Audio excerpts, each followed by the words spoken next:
राज्याचे मुख्यमंत्री माननीय देवेंद्र फडणवीस, उपमुख्यमंत्री माननीय एकनाथ शिंदे साहेब, संसदीय कामकाज मंत्री चंद्रकांत दादा, अतुल सावे साहेब, राणे साहेब, जयकुमार रावळजी, सर्व पत्रकार बंधू भगिनींनो, मी सुरुवातीलाच पत्रकार परिषदेच्या निमित्तानं आपल्या सगळ्यांचं स्वागत करतो। नेहमीच्या दरवर्षीच्या अर्थसंकल्पीय अधिवेशनामध्ये किंवा इतर पण ज्या काही पुरवणी मागण्याचे अधिवेशन असतात त्या प्रथेप्रमाणे कॅबिनेट आणि चहापानाचा कार्यक्रम झाल्यानंतर पत्रकार परिषद मुख्यमंत्री महोदय घेत असतात आणि साहजिकच आता उद्याच्या तारखेला 3 तारखेपासून आमचं अर्थसंकल्पीय अधिवेशन सुरू होत आहे।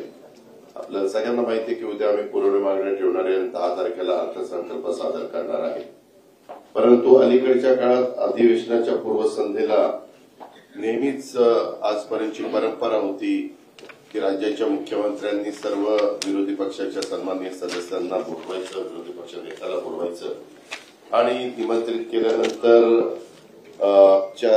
साधारण काय बाबा महत्वाचे प्रश्न आहेत, काय चर्चा करत विषयाची चर्चा करायची वगैरे साधक बाधक चर्चा होत होती। परंतु अलीकडं एक अलिखित प्रथेप्रमाणे चहापानाला न येण्याचा निर्णय घेतला गेलेला आहे। वास्तविक सरकार नवीन येत असतात, जनतेच्या मनात असेल ते जनता बदल करत असते, काही चांगलं काम केलं तर पुन्हा जनता त्या सरकारला पुन्हा संधी देत असते। असं असलं तरी देखील आम्हाला प्रचंड मोठ्या प्रमाणावर बहुमत मिळालेलं आहे, ही वस्तुस्थिती खरी आहे आणि आमचा सगळ्यांचा प्रयत्न महायुतीचं सरकार चांगलं चालावं, प्रश्न व्यवस्थितपणे त्या ठिकाणी सुटावेत या प्रकारे आमचं सगळ्यांचं कामकाज चाललेलं आहे। राज्यासमोरच्या महत्वाच्या प्रश्नावर चर्चा पण आम्हाला विरोधी पक्ष नेत्यांची आणि सदस्यांच्या बरोबर करायची होती, परंतु त्यांनी भलं मोठं पत्र, यावेळेसचं पत्र तर आजपर्यंत जेवढे काही विरोधी पक्ष नेते होऊन गेले त्याच्यातलं सगळ्यात मोठं पत्र आज आम्हाला त्यांनी मुख्यमंत्री महोदयांना आणि सरकारला दिलेलं आहे। अधिवेशनाच्या पहिल्या दिवशी राज्यपाल महोदय देखील संयुक्त सभागृहाला अभिभाषण सादर करतील आणि नंतर पुरवणी मागण्या, अशा प्रकारचं आमचं ते कामकाज होणार आहे। आमची प्रत्येक गोष्टीला उत्तर देण्याची तयारी आहे।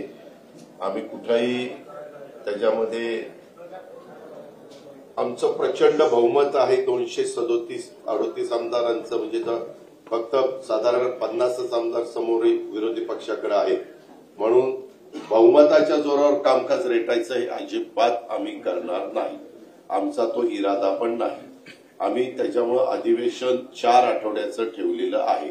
उलट पहिल्या आठवड्यामध्ये जागतिक महिला दिन असल्यामुळे 8 तारखेला पण अधिवेशन ठेवून पुण्यश्लोक अहिल्यादेवी होळकरांची 300वी जयंती असल्यामुळं त्याला एक वेगळं महत्व आहे आणि म्हणून ती पण चर्चा आम्ही त्या दिवसभर शनिवारीचा दिवस असताना देखील ठेवलेली आहे। अशा प्रकारे महायुतीचं सरकार, राज्याचे मुख्यमंत्री आणि त्यांची सगळी टीम हे प्रत्येक प्रश्नाला उत्तर देण्याच्या तयारीमध्ये आहे। आता आरोप प्रत्यारोप होत असतात, आरोपात तथ्य असेल तर जरूर त्याची दखल घेतली जाईल, परंतु कारण नसताना विरोधाला विरोध करायचा म्हणून जर आरोप केले गेलेले असले तरी त्याला किती महत्व द्यायचं हे पण तशा पद्धतीनं ठरवलं जाईल। असं साधारण हे अधिवेशन चालवण्याचा मुख्यमंत्र्यांचा आमचा सगळ्यांचा विचार आहे आणि त्या प्रकारे अधिवेशन सगळ्या बिलं जी येतील ती पण बिलं चर्चेला यावी, त्याच्यात चर्चा साधक बाधक व्हावी, त्याच्यातनं काही चांगल्या सूचना आल्या तर त्या सूचनेचा पण आम्ही आदर करायला तयार आहोत। अशा या प्रकारे हे सगळं अधिवेशन पार पाडण्याचा निश्चय हा महायुतीच्या सरकारने केलेला आहे। धन्यवाद।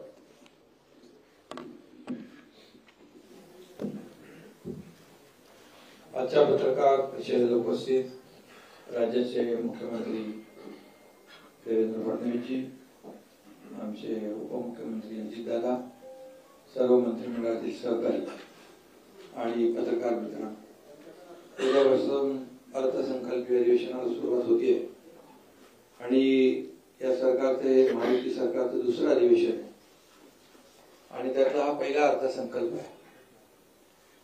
सरकारची टर्म नवीन असली तरी सुद्धा आमची टीम जुनीच आहे, फक्त आमच्या दोघांच्या खुर्च्यांची बदल झाली, अजितदादांची मात्र फिक्स आहे।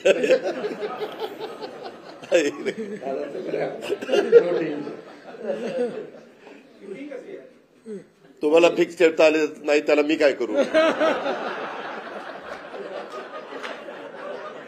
पण ठीक आहे, आम्ही अंडरस्टँडिंग आमची रोटेटिंग चेअर आहे. अंडरस्टँडिंग.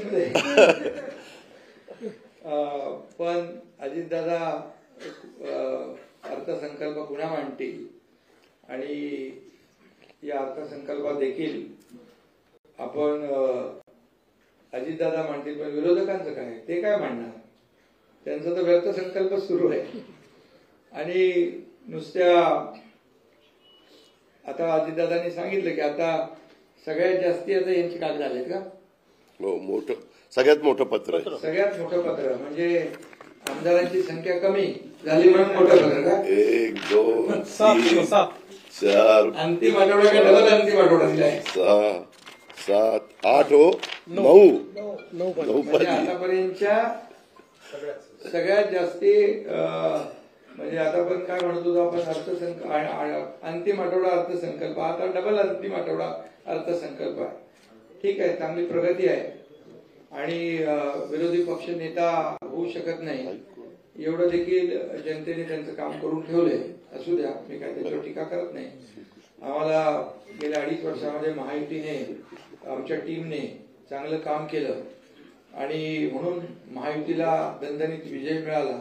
232, आता अजितदादांनी सांगितलं 232 आमदार निवडून आले. 237 धरून बाकी 237 म्हणजे लँडस्लाइड विक्ट्री मॅन्डेट जनतेने दिला आम्हाला. तरी सुद्धा कुठल्याही परिस्थितीमध्ये आम्ही हुरळून जाणारे नाही आणि लँडस्लाइड विक्ट्री मिळाली म्हणून आमच्या डोक्यात हवाई जाणार नाही. आम्ही जमिनीवरचे कार्यकर्ते आहोत आणि म्हणून जास्त विजय मिळाल्यामुळे आता आमची जबाबदारी देखील जास्त वाढलेली आहे. त्यामुळे विरोधी पक्षाने या अधिवेशनामध्ये कामकाजामध्ये भाग घ्यावा, आपल्या महाराष्ट्रातले प्रश्न मांडावे, शेतकऱ्यांचे प्रश्न मांडावे, इतरही काही जे काही मतदारसंघातले प्रश्न मांडावे आणि खऱ्या अर्थाने राज्य सरकार जे काही चांगलं काम करते, चांगले निर्णय घेते, त्याला चांगलं म्हणण्याचा एक मोठेपणा दाखवतील की नाही माहित नाही, पण ठीक आहे, त्यांच्याकडून काय अपेक्षा करणार आपण. पण त्यांना एवढाच आनंद असतो गेल्या अधिवेशनात पण इतरही अधिवेशनामध्ये सभागृहामध्ये कमी आणि पायऱ्यांवर जास्त, आणि तुम्ही ते सगळं दाखवत असता ते बॅनर बिनर घेतलेले. आणि त्यामुळे याच्यात माझं एवढंच त्यांना सांगणं आहे की हे अधिवेशन अर्थसंकल्पीय अधिवेशन आहे आणि अर्थसंकल्पीय अधिवेशन आहे. मिळालेला विजय आपल्या समोर आहे, लोकांनी दिलेलं मॅन्डेट आपल्या समोर आहे, लोकांनी आमच्या कामाची पोचपावती दिलेली आहे. देवेंद्रजी जो वेग आम्ही 2.5 वर्षात कामाचा गाठला, पल्ला गाठला, म्हणजे एकीकडे विकास प्रकल्पांना देखील आम्ही चालना दिली. महाविकास आघाडीने बंद पाडलेले प्रकल्प आम्ही सुरू केले, त्याचे काही मी चर्चा करत नाही, तुम्हालाच माहित आहे. मुंबईतले 4-5 प्रकल्प आपण पाहिले, कोस्टल असेल, अटल सेतू असेल, मेट्रो असेल, कारशेड असेल, असे अनेक प्रकल्प आपण पुढे नेले. बाकी तर खूप मोठ्या प्रमाणावर प्रकल्पांना आपण चालना दिली. सिंचनाचे प्रकल्प जे देवेंद्रजी मुख्यमंत्री होते तेव्हा जलयुक्त शिवार योजना असेल किंवा सिंचनाचे प्रकल्प आहे ते महाविकास आघाडी सरकार आल्यानंतर त्यांनी बंद पाडले. मी मुख्यमंत्री झाल्यानंतर पुन्हा ते सुरू केले. मग ते मराठवाडा वॉटर ग्रीड, विदर्भाचे प्रकल्प असतील, मराठवाड्याचे प्रकल्प असतील, ते शेतकऱ्यांसाठी एकही सिंचन प्रकल्पाला त्यांनी मान्यता मिळवली. 2-3 प्रकल्पांना दिली आणि आम्ही जवळपास 121 का 143 सिंचन प्रकल्पांना आम्ही मान्यता दिली. हे गेल्या 2.5 वर्षामध्ये. आणि जो कामाचा वेग आहे, एकीकडे विकास प्रकल्प आम्ही केले, दुसरीकडे कल्याणकारी योजना केल्या, लोकाभिमुख योजना, लाडक्या बहिणीसारख्या अनेक योजना केल्या. आता जो वेग 2.5 वर्षात होता देवेंद्रजींच्या आता नेतृत्वाखाली आम्ही टीम म्हणून तो वेग अधिक वाढवणार आहोत. आणि म्हणून सर्वसामान्य लोकांच्या जीवनामध्ये बदल घडवण्याचं काम आमचं सरकार, जे सर्वसामान्यांचं सरकार आम्ही म्हणतो, ते आम्ही करून दाखवलं आणि सर्वसामान्यांच्या आयुष्यामध्ये चांगले दिवस आणण्याचा प्रयत्न केला. तर यापुढे देखील या राज्याला पुढे नेणं हाच आमचा अजेंडा आहे. आणि त्यामुळे या अजेंड्याप्रमाणे आम्ही जे काही केलंय ते आपल्याला सगळ्यांना माहित आहे.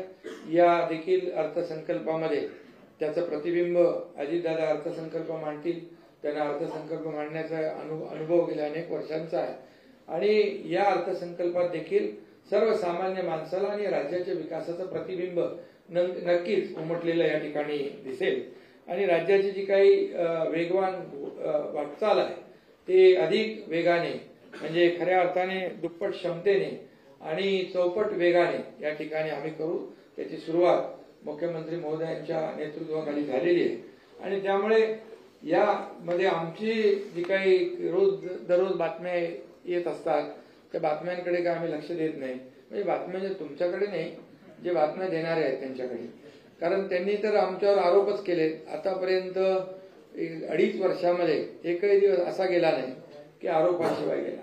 सरकार आता बदललं, लोकांनी शिक्कामोर्तब केलं. ते लोक म्हणाले की आता निवडणूक आयोगाने आम्हाला फसवलं, सुप्रीम कोर्टाच्यावर आरोप केले, मग ईव्हीएम वर आरोप केले. जेव्हा ते जिंकतात तेव्हा ईव्हीएम चांगली, जेव्हा हरतात तेव्हा ईव्हीएम वर दोष देतात. हे सगळं करत करत आतापर्यंत आलं. परंतु आम्ही कुठल्याही आरोपाला आरोपाने कामाने उत्तर दिलेलं आहे. यावेळेस देखील आम्ही काम करत राहणार. त्यांच्या सर्व प्रश्नांची उत्तरं द्यायला सरकार समर्थ आहे. त्यांनी साधक बाधक चर्चा केली पाहिजे आणि या ठिकाणी या जनतेसाठी आपण जे काय अधिवेशन घेतो त्यांना आपल्याला न्याय दिला पाहिजे. आणि बाकी चहापानाच्या वर तर त्यांनी नेहमीप्रमाणे बहिष्कार घातलेला आहे. परंतु चहापान म्हणजे एक संवाद असतो, चर्चा असते. परंतु विरोधी पक्षाने तो कायम आपला जो काय हट्ट आहे तो कायम ठेवलेला आहे. मुद्द्यांवर त्यांनी चर्चा करावी, काही प्रॉब्लेम नाही. परंतु सूड भावनेतून, द्वेष भावनेतून टीका केली तर त्याला देखील तसंच उत्तर दिलं जाईल. कारण शेवटी एक मर्यादा असते टॉलरेट करण्याची आणि प्रत्येकाची एक सहनशीलतेची क्षमता असते.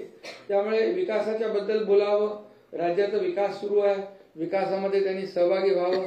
तेच रडगाणं गाण्यापेक्षा आमच्यासोबत विकास गाणं गावं. आम्ही त्यांचं स्वागत करू. कारण शेवटी विरोधी पक्ष आणि सत्ताधारी पक्ष जे आहे ही रथाची 2 चाकं आहे. आम्ही विरोधी पक्षाला कमी हे मोजत नाही किंवा त्यांना अंडर एस्टिमेट पण करत नाही. त्यांची संख्या जरी कमी असली तर शेवटी आम्ही नाही केलं, ते जनतेने केलं. जनतेने हे सगळं जो काही निकाल दिलेला आहे ते म्हणाले जनतेच्या दरबारात जाऊ. आम्ही जनतेच्या दरबारात तेही गेले, आम्हीही गेलो.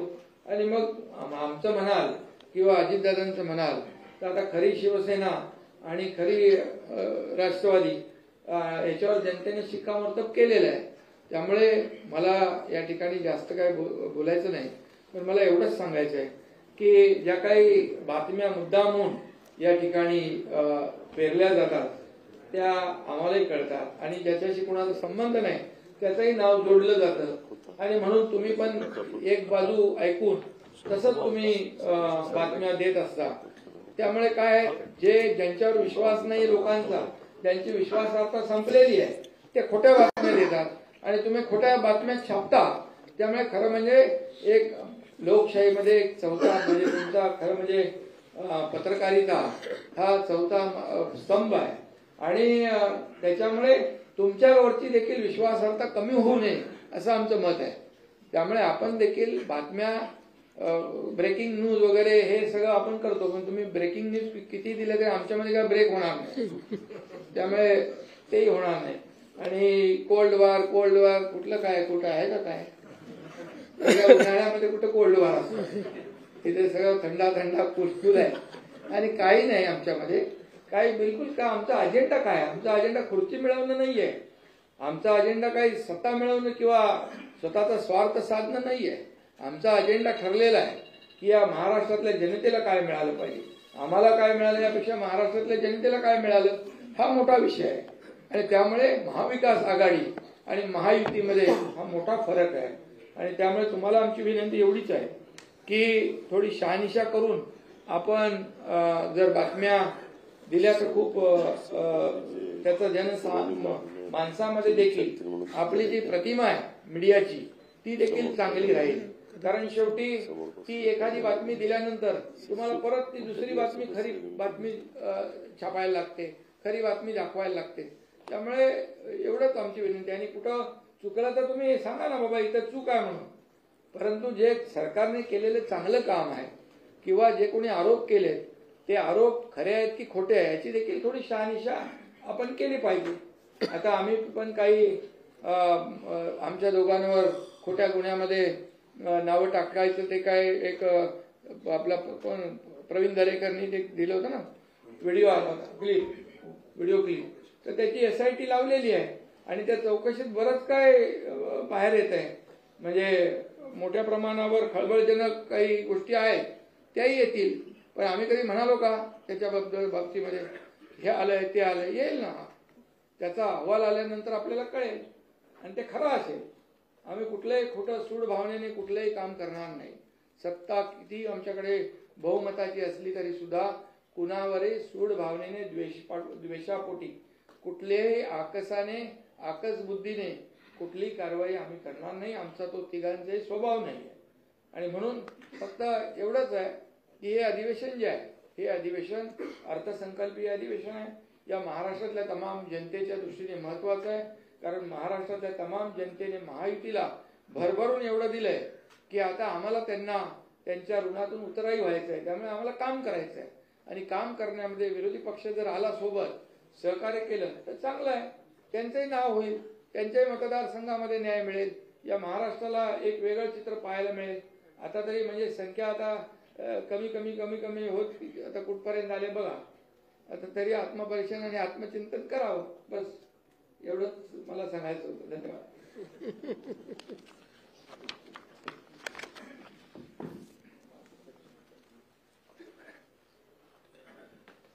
माननीय उपमुख्यमंत्री शिंदे साहेब, माननीय अजितदादा पवार, मंत्रिमंडळातील आमचे सर्व सहकारी आणि पत्रकार भगिनी बंधूंनो, सर्वप्रथम आज रणजी ट्रॉफीमध्ये विदर्भाच्या संघाने केरळवर मात करून रणजी ट्रॉफी आपल्या राज्यामध्ये आणली, त्याबद्दल मी विदर्भाच्या टीमचं, सर्व प्लेयर्सचं अतिशय मनापासून अभिनंदन करतो.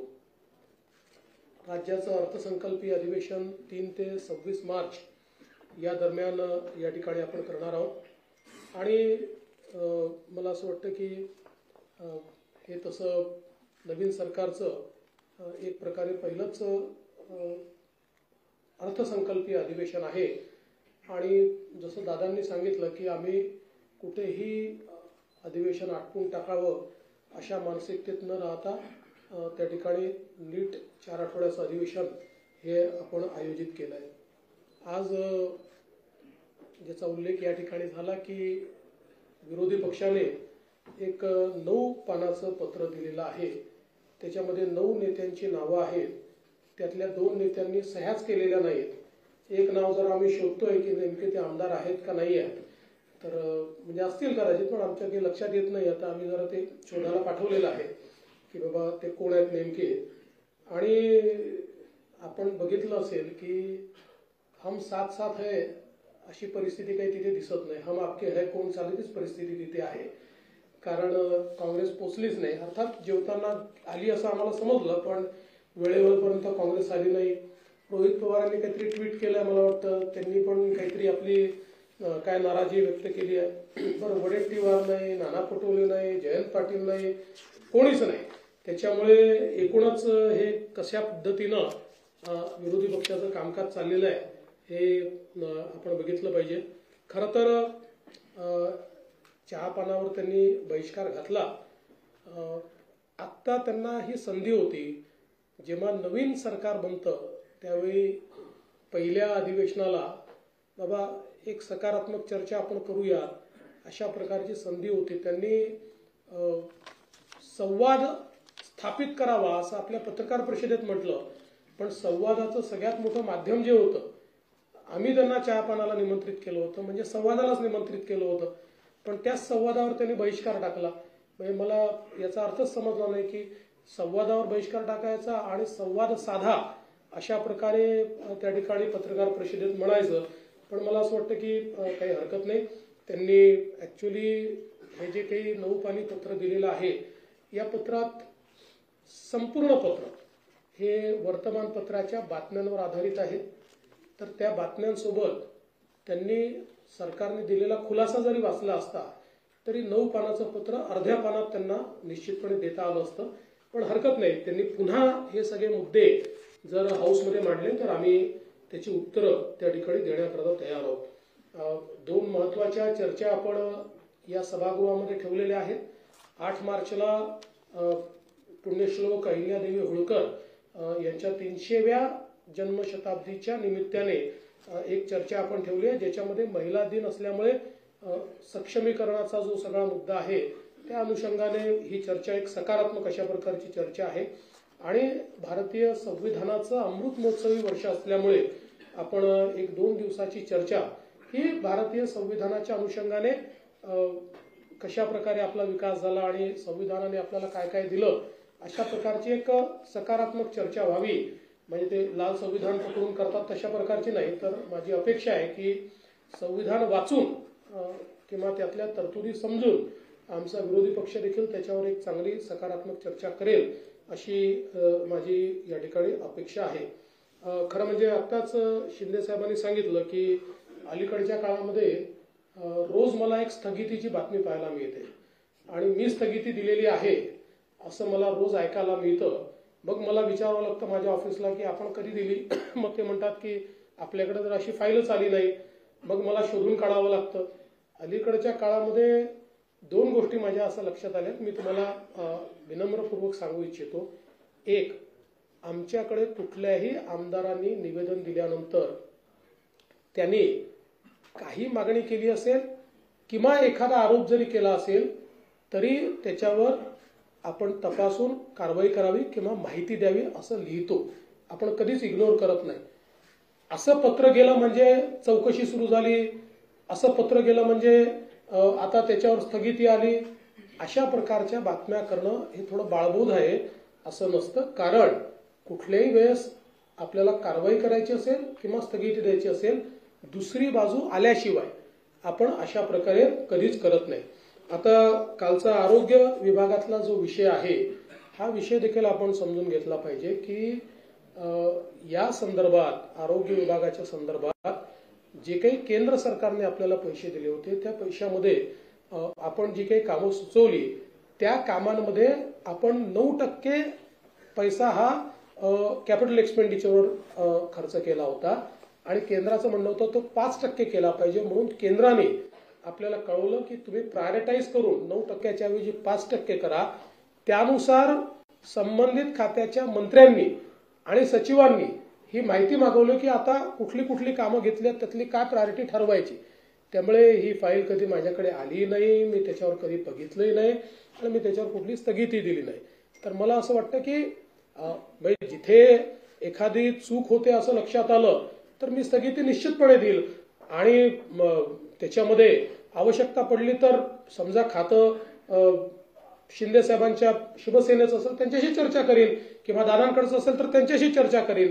पण मला असं वाटतं की एक वातावरण जे तयार करण्यात येत आहे की बाबा काहीतरी इथे ओढताण चाललेली आहे, वन अपमॅनशिप करणं चाललेलं आहे आणि आता मुख्यमंत्री कुठेतरी शिंदे साहेबांनी सुरू केलेल्या गोष्टी कशा बंद करता येतील किंवा कुठेतरी कट टू साईज कसं करता येईल. तर मला असं वाटतं की हे अतिशय चुकीचं आहे आणि माझी आपल्याला एका गोष्टीची अगदी विनम्रतापूर्ण विनंती आहे की आणि हे तत्वही आहे की आपल्याकडे एखादी बातमी आली तर दुसरी बाजू घेतल्याशिवाय ती बातमी आपण छापत नाही. आम्ही नाही दिली, समजा आम्हाला मागितली, सरकारला मागितली, आम्हाला मागितली आणि आम्ही सांगितलं की आम्हाला नाही बोलायचं तर सिंगल बाजू आली पाहिजे. पण अन्यथा हे तत्वच आहे की दुसऱ्या बाजू सहित आपण ते मांडलं पाहिजे. आता उदाहरणादाखल या ठिकाणी मला असं वाटतं अनेक वेगवेगळ्या प्रकारच्या बातम्या आल्या. आता एक नंबर प्लेटवाली एक बातमी खूप मोठ्या प्रमाणात चाललेली आहे. त्या संदर्भातही बातमी खूप मोठी आली पण त्याच्यावरचा खुलासा मात्र काही सगळ्यांनी दिला नाही. कारण इतर राज्यांनी रेट ठरवला एक्सक्लुडिंग जीएसटी आणि एक्सक्लुडिंग फिक्सिंग चार्जेस आणि महाराष्ट्राने रेट ठरवताना इन्क्लुडिंग जीएसटी आणि इन्क्लुडिंग फिक्सिंग चार्जेस. आता त्यांचा जीएसटी आणि फिक्सिंग चार्जेस जर आपण बघितले तर आमच्याकडे कंपॅरेटिव्ह स्टेटमेंट आहे. कुठल्याही राज्यापेक्षा आपण पुढे नाहीत. सगळ्या राज्यांचे कंपेरेबल रेट्स आपल्या रेटमध्ये 1-2 याच्यात तर 5-10% काही राज्यांपेक्षा कमीच आहोत आपण. त्यामुळे मला असं वाटतं की हा विषय समजा हे सगळी आहेच. आता म्हणजे याच्यामध्ये आपण जर बघितलं तर आता समजा 2 व्हीलर करता आंध्र प्रदेश 451 आहे, बिहार 451 आहे, गोवा 465 आहे, गुजरात 468 आहे, त्याच्यानंतर हरियाणा, हिमाचल प्रदेश, कर्नाटक 451 आहे, मध्य प्रदेश, मेघालय, एनसीटी, दिल्ली 465, 468 आहेत, ओडिशा तर 506 आहे, छत्तीसगड, चंदीगड, यूटी पण 506 आहे, वेस्ट बेंगॉल 506 आहे, महाराष्ट्र 450 आहे. म्हणजे या सगळ्या राज्यांपेक्षा जेव्हा आपण यांचं एकत्रितपणे त्या ठिकाणी बघतो त्यावेळी आपल्या असं लक्षात येतं हे कमी आहे. तर कुठलीही बातमी छापणं आपला अधिकारच आहे, किंवा आम्ही काही चूक करत असू तर अंकुश ठेवणं हे चौथ्या स्तंभाचं कामच आहे. फक्त आमची विनंती त्यात एवढीच आहे की आपण सरकारची बाजू सोबत दिली तर त्यातनं जे काही कन्फ्युजन्स आहेत ते कन्फ्युजन होत नाही. कारण आपल्याला माहिती आहे की आजकाल डिजिटल मीडियामुळे ती बातमी 5 मिनिटात इतक्या ठिकाणी चालली जाते की या सगळ्या ठिकाणी त्याचे मग खुलासा देता देता आमच्या देखील नाकी नऊ येतात. तर मला वाटतं निश्चितपणे आपण हा प्रयत्न केला पाहिजे. खरं म्हणजे आजच्या पत्रामध्ये काही गोष्टी या ठिकाणी मांडलेल्या आहेत आणि छत्रपती शिवाजी महाराजांच्या बद्दल अवमानकारक कोणी वक्तव्य करताय आणि त्याला सरकार कोणालाही वाचवणार नाही. छत्रपती शिवराय हे आमचं आराध्य दैवत आहे आणि कोणीही त्यांच्या विरुद्ध चुकीचं बोललं तर कारवाई होणार म्हणजे होणारच. पण मला कधी कधी आश्चर्य वाटतं की बोलणारे कोण आहे. तर औरंगजेबाचा महाल जुना झालेला आहे त्याचं संवर्धन करा अशी मागणी करणारे, किंवा अफजल खानच कसा मोठा होता आणि अफजल खानामुळे शिवाजी कसे मोठे झाले हे सांगणारे, आणि इशरत जहाच्या नावाने रुग्णवाहिका सुरू करणारे, अशा लोक त्या ठिकाणी जर आम्हाला छत्रपती शिवाजी महाराज काय ते सांगत असतील तर त्यांच्याकडनं आम्हाला महाराज समजून घ्यायचे नाहीत. आम्हाला महाराज पुरेपूर माहिती आहे आणि महाराजांनी जो मार्ग दाखवलेला आहे त्या मार्गानेच काम करणारे आम्ही आहोत. आम्ही तर पहिल्या दिवशी सांगितलं की आम्ही तिघही मुख्यमंत्री उपमुख्यमंत्री म्हणून नाही, छत्रपती शिवरायांचे मावळे म्हणून या ठिकाणी काम करतो. त्यामुळे मला असं वाटतं की अशा प्रकारे विनाकारण काहीतरी गोष्टी सांगणं हे अत्यंत चुकीचं आहे. मला या निमित्ताने हे देखील सांगायचं आहे की आपण जो 100 दिवसाचा कार्यक्रम हातामध्ये घेतला तो अत्यंत यशस्वी होतो आणि खूप चांगल्या प्रकारे त्याचं काम चाललेलं आहे. त्याचा परवा आम्ही तिघांनी मिट्टम आढावा घेतला आणि त्यामध्ये अनेक कार्यालयांनी इतकं चांगलं काम केलेलं आहे. म्हणजे शेकडो टन अशा प्रकारचा जो काही कचरा आहे किंवा कागद आहेत या कागदांची विल्हेवाट लावणं, नव्याने त्या ठिकाणी जे काही रेकॉर्ड आहे त्या रेकॉर्ड रूम्स तयार झाल्या, त्या रेकॉर्ड रूम मध्ये नीट कागद गेली, सगळ्या कार्यालयांमध्ये मोठ्या प्रमाणात पाट्या लागल्या, वेळा त्या ठिकाणी ठरल्या, असं अनेकांनी चांगला कार्यक्रम घेतला. जुनी वाहनं निर्लेखित केली, ती सगळी जी काही घाण पडली होती ती सगळी वाहनं निर्लेखित करण्याचं काम केलं आणि अतिशय चांगलं काम केलं. आणि त्या दिवशी जवळपास आम्ही व्हीसीवर 7,000 ऑफिसेस घेतले होते. म्हणजे आपण जर विचार केला तिथे प्रत्येक ऑफिसमध्ये 2-3 लोकांचा विचार केला तर एक 20-21 हजार लोक हे या ठिकाणी व्हीसीच्या माध्यमातून आमच्याशी जुडले होते. आणि आता यांचं पूर्ण इव्हॅल्युएशन पुन्हा नव्याने आम्ही करणार आहोत आणि थर्ड पार्टी करणार आहोत. जी केंद्र सरकारची एक क्वालिटी काउन्सिल ऑफ इंडिया ही जी संस्था आहे त्या संस्थेला आम्ही आता याचं इव्हॅल्युएशन दिलेलं आहे. म्हणजे जेव्हा 100 दिवस पूर्ण होतील ते 100 दिवस समजा 14 एप्रिलला आपण ते पकडलेले आहेत पूर्ण होतील असं कार्यक्रम सुरू झाल्यापासून, त्यानंतर 15 दिवस तालुका स्तरापासून राज्य स्तरापर्यंत कशा प्रकारे कुठल्या ऑफिसनी काय काम केलेलं आहे, 100 दिवसाचं टार्गेट हे कोणी कोणी अचीव्ह केलंय किंवा कशा प्रकारचं काम केलंय याचं क्वालिटी काउन्सिल ऑफ इंडिया पूर्ण त्याचं एक प्रकारे इव्हॅल्युएशन करेल आणि त्यातनं मग कोणी उत्तम काम केलेलं आहे. आणि आम्ही असे ठरवलेलं आहे की एक बेंचमार्क मार्क्स आम्ही ठरवणार आहोत. त्या बेंचमार्क मार्क्सच्या खाली जे असतील ते मात्र निगेटिव्ह इंडेक्समध्ये आम्ही घेणार आहोत की हे नॉन परफॉर्मिंग ऍसेट्स आहेत. अशा प्रकारे आम्ही त्यांचा नामाभिमान त्या ठिकाणी करणार आहोत. त्यामुळे मला असं वाटतं की एक अतिशय चांगलं हा जो विषय आहे हा आपण निश्चितपणे केलेला आहे. या अधिवेशनामध्ये एकूण जी काही संयुक्त समितीकडे प्रलंबित विधेयक आहेत तर एकच विधेयक संयुक्त समितीकडे प्रलंबित आहे. विधानसभेत एक विधेयक प्रलंबित आहे आणि नवीन आतापर्यंत 5 विधेयकं ही आपण त्या ठिकाणी प्रस्तावित केलेली आहे, ज्याच्यामध्ये महाराष्ट्र जमीन महसूल संहिता आहे, महाराष्ट्र हॉटेल उपहारगृहे असे एक त्या ठिकाणी आहे, महाराष्ट्र विनियोजन विधेयक आहे, पुरवणी विनियोजन विधेयक आहे आणि महाराष्ट्र महामार्ग सुधारणा विधेयक आहे. अर्थात दरम्यानच्या काळात अजून काही विधेयकं ही त्या ठिकाणी येतील. सगळ्या विधेयकांवर योग्य अशा प्रकारची चर्चा करण्याची आमची तयारी आहे आणि सभागृहामध्ये जास्तीत जास्त चर्चा झाली पाहिजे अशा प्रकारचा आमचा प्रयत्न असेल. आणि त्यासोबत आम्ही माननीय अध्यक्षांनाही विनंती करणार आहोत आणि प्रतोदांनाही विनंती करणार आहोत की जे नवीन सदस्य निवडून आलेले आहेत त्यांना देखील संधी जास्तीत जास्त मिळाली पाहिजे, जेणेकरून त्यांच्या मतदारसंघातल्या गोष्टी त्यांना मांडता आल्या पाहिजे. एक गोष्ट अजून या ठिकाणी सांगतो की सोयाबीनच्या खरेदीच्या संदर्भात 10%च खरेदी झाली अशा प्रकारचं एक पत्रामध्ये लिहिलेलं आहे. खरं म्हणजे एक्झॅक्ट आकडा तर जयकुमारजी सांगतील मला, पण गेल्या 15 वर्षाच्या इतिहासातील सर्वाधिक खरेदी जी होती त्याच्यात 10 पट जास्त खरेदी झाली. त्यामुळे आजपर्यंत आता अक्षरशः गोडाऊनमध्ये जागा उरलेली नाही. तूर खरेदी करण्याकरता नव्याने खासगी गोडाऊन आम्हाला भाड्याने घ्यावे लागले. इतक्या मोठ्या प्रमाणात ही खरेदी आपण केलेली आहे. त्यामुळे मला असं वाटतं की त्याचे आकडे हे आम्ही विधानसभेत देखील या ठिकाणी सांगू. या अधिवेशनामध्ये राज्याचं बजेट अजितदादा मांडणार आहेत. अतिशय चांगलं, अतिशय बॅलन्स बजेट हे या ठिकाणी आम्ही मांडू. जरीही वेगवेगळ्या योजनांचा स्ट्रेस हा आमच्या बजेटवर असला तरी आर्थिक शिस्त पाळण्याचा प्रयत्न हा आम्ही त्यातही केलेला आहे. आपली साधन संपत्ती कशी वाढवता येईल, कुठल्याही परिस्थितीमध्ये कॅपिटल एक्सपेंडिचरवर त्याचा परिणाम होणार नाही, कॅपिटल एक्सपेंडिचर करता काय वेगवेगळ्या पद्धती असू शकतील, अशा सगळ्या गोष्टींचा विचार करून एक बॅलन्स बजेट देण्याचा प्रयत्न या ठिकाणी आम्ही करतो आहोत. आणि आमच्या फ्लॅगशिप स्कीम्स कुठल्याच आम्ही त्या ठिकाणी लाडकी बहीण बंद होणार वगैरे असं काही नाही.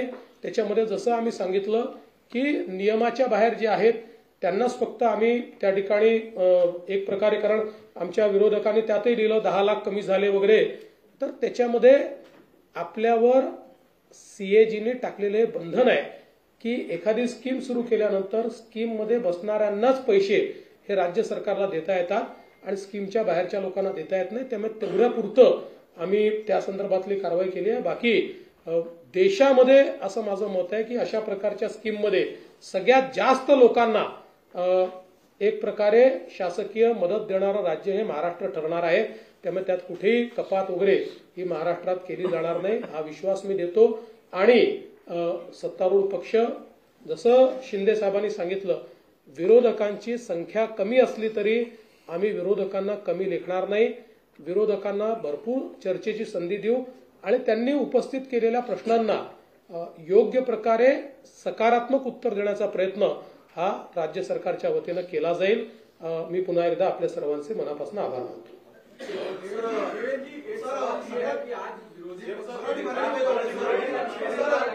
आपके ऊपर अलग अलग तरीके के सवाल पूछ रहे थे, लेकिन उनके भीतर जो बड़े नेता थे वो सभी वहां से गायब थे.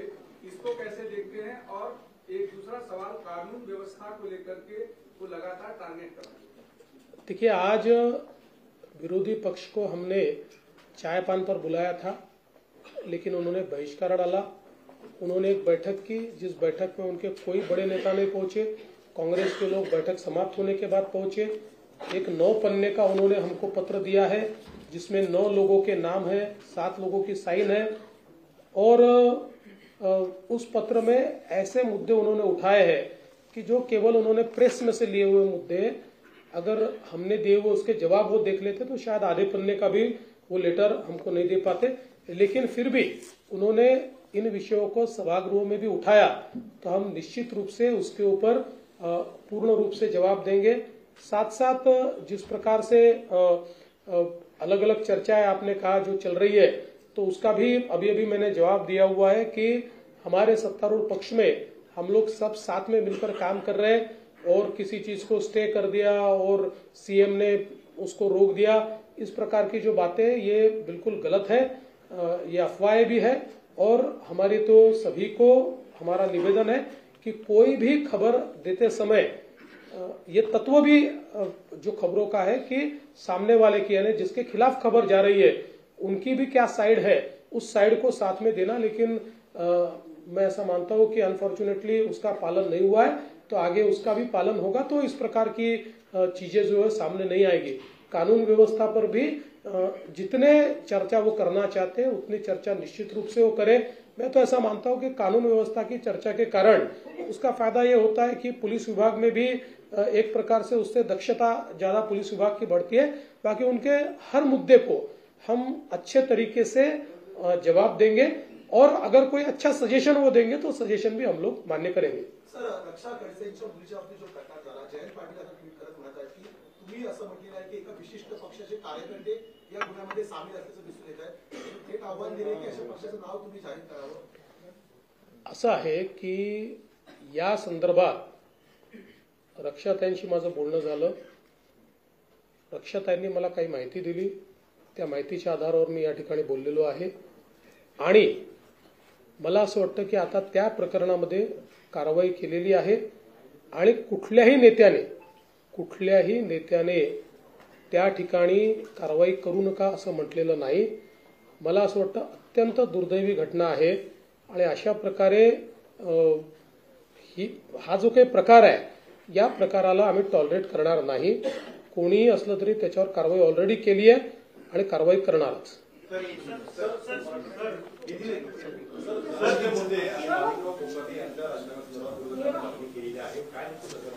असं आहे की पहिली गोष्ट तर धनंजय मुंडेंच्या संदर्भात यापूर्वीच सरकारने आपली भूमिका स्पष्ट केलेली आहे आणि माणिकराव कोकाटेंच्या संदर्भात आपल्याला माहिती आहे की क्लोज फॉर ऑर्डर आहे। क्लोज फॉर ऑर्डर असल्यामुळे त्याच्यावर कुठलीही भूमिका आज आम्हाला मांडता येत नाही। जो काही न्यायालय निर्णय देईल तो निर्णय आमच्यावर बंधनकारक असणार आहे। त्यामुळे त्यांनी न्यायालयाने निर्णय दिल्यानंतरच आपल्याला याची कल्पना असेल की त्यांची जी काही शिक्षा आहे ती सस्पेंड झाली। आता जो काही तो जो निर्णय असतो त्याला स्थगिती ही जर त्या ठिकाणी न्यायालयाने दिली तर त्यांच्यावर कुठलीच कारवाई करण्याची आवश्यकता नाही। ती स्थगिती जर न्यायालयाने दिली नाही किंवा उच्च न्यायालयाने दिली नाही तरच हा प्रश्न त्या ठिकाणी निर्माण होतो। त्यामुळे न्यायालयाच्या अखत्यारीत आता आहे, क्लोज फॉर ऑर्डर आहे। न्यायालयाचा निर्णय आल्यानंतर यावर उचित कारवाई ही केली जाईल। पण सर, अण्णा हजारे ज्या प्रकारे प्रश्न उपस्थित केलेला आहे की नैतिकतेच्या आधारावरती या दोन्ही मंत्र्यांनी राजीनामे देणे पुरताच गरजेचं होतं। जर त्यांच्यावरचे आरोप सिद्ध झाले नाही तर पुन्हा सरकारमध्ये घेण्याची संधी त्याच्यासमोर। बघा, असं आहे की पहिल्यांदा तर अण्णा हजारेंची आम्ही त्या ठिकाणी सन्मानच करतो आणि अनेक वेळा अशा प्रकारच्या प्रश्नामध्ये राजीनामा द्यावा की नाही द्यावा असे अनेक मुद्दे त्या ठिकाणी उपस्थित होतात। त्या संदर्भात भरपूर चर्चा आमच्याकडे झालेली आहे आणि त्या चर्चेअंतीच आता जे काही मी आपल्यासमोर वस्तुस्थिती मांडली ती वस्तुस्थिती मांडली आहे। कुठेही नैतिकतेचं अधःपतन झालेलं आहे असं जर लक्षात आलं तर मात्र आम्ही कोणालाही वाचवणार नाही। आम्ही थेट त्यांचे राजीनामे मागू।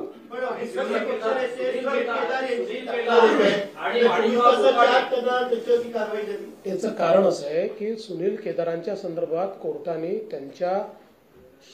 त्यांचं जी शिक्षा आहे त्याला जी म्हणजे त्याचा निर्णय आहे त्याला त्याला स्थगिती द्यायला नकार दिला। तो नकार दिल्यामुळे तशा प्रकारची कारवाई करणं गरजेचंच होतं। ती काही एका दिवसात झालेली केस नाही, जवळपास महिनाभर ती केस चालली आणि त्याच्यानंतर तो निर्णय झालेला आहे। आदित्य ठाकरेंनी आज एमएमआरडीच्या संदर्भात जो प्रश्न उपस्थित केला प्रेसमध्ये ते खास तुमच्याकडे तर फ्रान्ससारखी आंतरराष्ट्रीय स्तराची संस्था यावेळेस उपस्थित होतं की या प्रोजेक्टमध्ये मोठ्या प्रमाणामध्ये लाच मागितली जाते। तुमच्या या संदर्भात काय आहे? पहिली गोष्ट तर त्यांचं पत्र जर आपण बघितलं तर त्या पत्रामध्ये कुठेही त्यांनी आम्हाला लाच मागितली जाते आहे असं म्हटलेलं नाही। हा, पण त्यांनी काही मुद्दे निश्चितपणे उपस्थित केलेले आहेत। त्या मुद्द्यांच्या संदर्भात आपले माननीय उपमुख्यमंत्री जे खात्याचे मंत्री देखील आहेत यांनी एक चौकशी त्या ठिकाणी करण्याचा निर्णय घेतलेला आहे। असीम गुप्ता जे ऍडिशनल चीफ सेक्रेटरी आहेत त्यांना या संदर्भात सुनावणी घ्यायला सांगितलेलं आहे।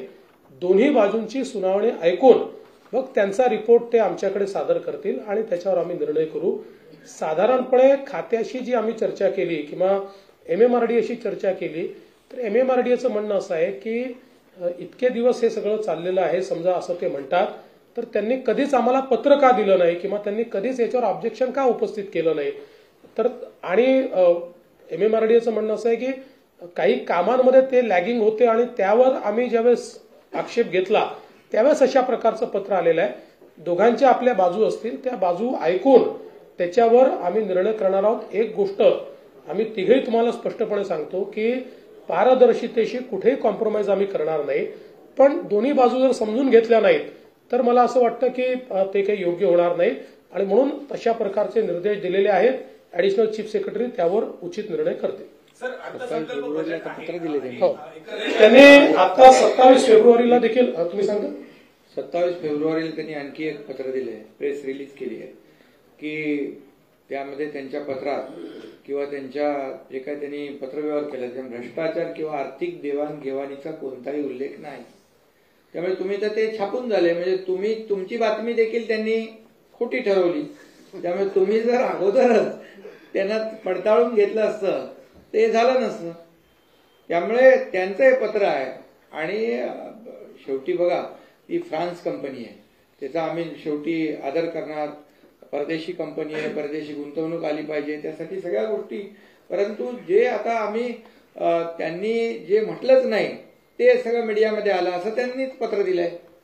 त्यांनी 2 पत्र, एक तर पत्र एक विदाऊट सहीचं दिलं होतं, दुसरं पत्र सहीचं दिलं. बरं त्यांनी न्याय कुणाकडे मागायला पाहिजे? मुख्यमंत्र्यांकडे मागायला पाहिजे, नगर विकास मंत्री MMRDA मंत्री माझ्याकडे मागितलं पाहिजे.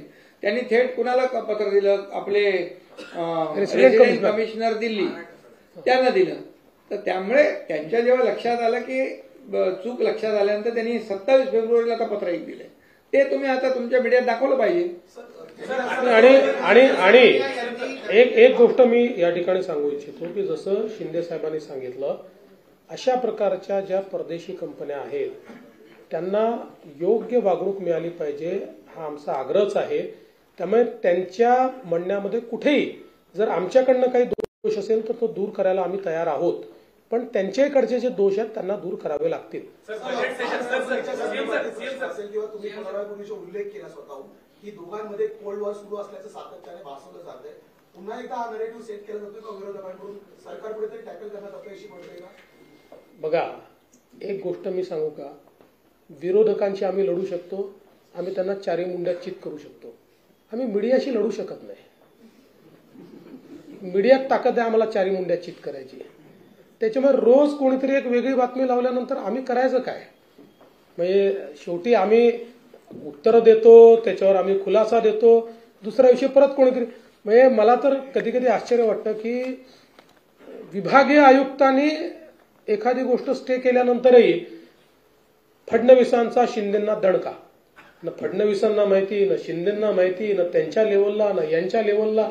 जरा थोडं मला वाटतं की म्हणजे तुम्ही विरोधकांची भूमिका पार पाडू नका. तुम्ही भूमिका जी आहे ती अंकुश आमच्यावर राहील अशी भूमिका पार पाडा. जेव्हा यांची बातमी ऐकतो मी, जेव्हा यांची बातमी जेव्हा वाचतो, ऐकतो, बघतो तेव्हा मी यांना फोन करतो, बोला यांची फाईलच माझ्याकडे आली नाही. आता काय करायचं? आता वॉर एकदम कोल्ड आहे. There is no war. आणि तुम्ही एक लक्षात ठेवा, ज्यांनी एकनाथरावांना मला इतके वर्ष बघितलेलं आहे त्यांना हे लक्षात आलं पाहिजे की आम्ही आतल्यात काय करतो. लक्षात ठेवा. आधी लोकप्रिय घोषणा झाल्या, त्याच्यानंतर आता बहुमतात सत्तेत आला. अनेक कॉन्ट्रॅक्टर्सची बरीच बिलं थकली आहेत, त्या वारंवार बातम्या येतात. आता हे बजेट आहे, पूर्ण ताकद आहे या सगळ्या लोकप्रिय घोषणा सगळ्या राहून देखील पूर्ण वर्षभर शिस्त लागणं, अर्थसंकल्प खास करून. निश्चितपणे आता जी काही थकलेली बिलं आहेत ती देण्याच्या संदर्भातला एक कार्यक्रम हा वित्तमंत्र्यांनी म्हणजे उपमुख्यमंत्री अजितदादांनी हातामध्ये घेतलेला आहे. त्याची सुरुवात देखील झालेली आहे. म्हणजे PWD विभाग असेल, वॉटर सप्लाय विभाग असेल, सगळ्यांचे बिलांचे 10% पैसे ऑलरेडी रिलीज केलेले आहेत. आणि 8 मार्चच्या बजेटनंतर उरलेले पैसे, कारण 10 मार्चच्या, कारण आपल्याला वर्षाच्या शेवटी या वर्षीचे बिलं भागवायला पुरवणी मागण्या मागाव्या लागतात. आपला नियम आहे. त्यानुसार त्या पुरवणी मागण्या जशा पूर्ण होतील तसं उरलेली बिलं देखील या ठिकाणी दिली जातील. अरे मी वाचतच नाही यार. तू काय, तुम्ही त्याला समजतच नाही. तुम्ही कशावर प्रतिक्रिया विचारता? मी काय वाचत नाही. मी पण वाचत नाही, पण त्याच्यामध्ये असं आहे की अमित शहा साहेबांना मी भेटलो पहाटे. आता अमित भाई आमचे एनडीएचे नेते, महायुतीचे नेते आहेत, ते लपून छपून भेटायचं कारण काय? त्यांच्यासारखं आम्ही लपून छपून काम करत नाही. आम्ही दिवसा डवळ्या काम करतो आणि त्यामुळे त्यांना आम्ही ती भेट 4 वाजताची पहाटेची भेट आता झालीच नाही. त्या भेटीचं वर्णन काय केलंय? संभाषण लिहिलंय. म्हणजे मी काय बोललो, त्यांनी काय उत्तर दिलं? मी तिथं साक्षीला होतो. आमची 5व्या मजल्यावर त्यांची माझी रूम होती. मी आल्यावर एकनाथराव शिंदे साहेब आहेत म्हणून आम्ही दोघं बोलत बसलो होतो. मात्र एकनाथरावांनी मला भेटायला यायचं कटसी म्हणून त्यांना निरोप दिला होता आणि त्यावेळेस 10 वाजले होते, बरोबर, सकाळचे 10. आणि तिथं ते गेले, ते भेटले, बुके दिला आणि लगेच आम्ही सगळे खाली त्या कॉन्फरन्सला 4 राज्यांच्या गेलो. ही वस्तुस्थिती आहे. आणि त्यावेळेस मी पण होतो. नाही, आता काही लोकांना दिव्य दृष्टी झालेली आहे. महाभारताचं संभाषण दिव्य दृष्टी. तिकडे संजय आणि धृतराष्ट्र होते. पूर्वी ते काळा पहाड वगैरे असे ते जे हे यायचे ना, काय आपले पुस्तकं, तशी आता परिस्थिती झाली आहे रोज. पण मी एक सांगतो, सलीम जावेदची आता यांची कॉम्पिटिशन चाललेली 100%. मी एवढ्या स्टोऱ्या मॅन्युफॅक्चर जे करतात ते नाही. त्याच्यामध्ये काय आहे, सवाल जवाब दिलाय. आता मला नंतर सांगितलं कोणी सवाल, म्हणजे मी म्हणजे आता त्या पराभवामुळे त्यांचा केमिकल लोचा झालाय, दुसरं काय झालेलं नाही ना. आणि संजयनी धृतराष्ट्र आणि कौरवांची वाट लावली ते तुम्हाला माहित आहे. आणि आता इथं असलेले दूरदृष्टीवाले कुणाची वाट लावतात तेही माहित आहे. हलक्यात घेऊ नका ही इशारा कोणाच्याकडे होता? काय मला हलक्यात घेऊ नका. अरे बाबा, मी त्याच्यावर खुलासा केला. अजितदादा होते तिकडे. एक मिनिट मी तुम्हाला सांगतो. नाही तुम्ही बघा, असं आहे, आम्ही तर हलक्यात घेतच नाही की नाही त्यांना. मग घेण्याचा प्रयत्न कोण करतात? त्यांना येतो डायलॉग. मी तर त्यांना सगळ्या जाहीरपणे सांगतो ना. मी काय थोडं लपून नाही. मी हलक्यात घेऊ नका. ज्यांनी हलक्यात घेतलं त्यांचं टांगापलटी करून आलोय. काल म्हणाला की माझ्या बदनामीची मोहीम चालू आहे, मग ती कुणाकडून चालू आहे? नक्की विरोधकांकडून चालू आहे असं तुम्हाला वाटतं? मीडियाकडून चालू आहे की सत्ताधाऱ्यांचे कोणी सांगितलं? अरे बाबा, आताच मी तुम्हाला सांगितलं ना. मी म्हणजे दिवसा रात्री उठता बसता जळी स्थळी पाशाने काशाने काय म्हणतो त्याला, एकनाथ शिंदे दिसतो. आणि कुणाकडून म्हणजे आता काय रोकटोक मध्ये काय आलंय?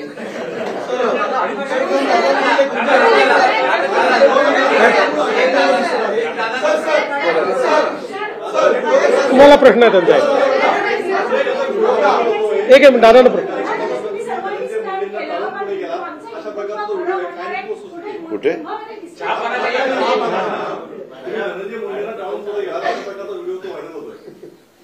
व्हिडिओ व्हायरल होतोय? अरे आमच्यासोबत चहा प्यायला गप्पा मारत होते दोघं, ते नाही दाखवलं तुम्ही. आता ते माझ्याबरोबरच होते आणि आता मुख्यमंत्री महोदय पु ल देशपांडे सभागृहाच्या उद्घाटनाला निघालेले आहे आणि त्यावेळेस धनंजय मुंडे माझ्या बरोबर आहेत. वाटल्यास आपण बरोबर चला.